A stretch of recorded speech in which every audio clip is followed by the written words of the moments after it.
సర్పంచ్లకు నిధులు ఇస్తామన్న సీఎం రేవంత్ వ్యాఖ్యలకు రామచంద్రరావు కౌంటర్ ఇచ్చారు. రేవంత్ నిధులు ఎక్కడి నుంచి తెచ్చిస్తారని ప్రశ్నించారు. గ్రామ పంచాయతీలకు నిధులు ఇచ్చేది కేంద్రమే అన్నారు రామచంద్రరావు.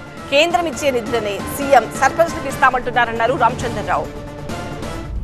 త్వరలోనే 3,000 కోట్లు వస్తాయి కథ, మేము బాగా చేస్తా తెలంగాణ. 3,000 కోట్లు ఎవరిస్తున్నారు? నీకు ఇచ్చేది కేంద్రము. స్థానిక సంస్థలకు 72, 73 ఈ యొక్క రాజ్యాంగంలో సవరణ జరుగుతుంది. దానికి ఎలక్షన్స్ పెడితేనే మనకు నిధులు వస్తాయని చెప్పి తెలుసు. ఎందుకు ఆలస్యం చేశారు? ఈ 3,000 కోట్ల రూపాయలు మీకు రావడానికి ఆలస్యం కావడానికి కారణం మీరే కదా. దానికి బాధ్యతలు సమయానికి పెట్టి ఎలక్షన్స్ పెట్టలే, సమయానికి రిజర్వేషన్స్ ఇవ్వాల్సిన రిజర్వేషన్ ఇవ్వలేదు. 3,000 కోట్లని ఇప్పుడు అంటున్నారు. ఇప్పటి వరకు కూడా ఈరోజు గ్రామీణ ప్రాంతంలో కేంద్ర ప్రభుత్వం ఇచ్చినటువంటి నిధులతోనే పనులు జరుగుతున్నాయి. రాష్ట్ర ప్రభుత్వము దగ్గర వాళ్ళు చేసే పని గుండు సున్నా. వీళ్ళు అన్నారు కదా మీరైతే గుండు సున్నా అని. మీరు పెట్టింది గాడిద గుడ్డు, అసలు మీరు పెట్టింది ఇప్పుడు గాడిద గుడ్డు.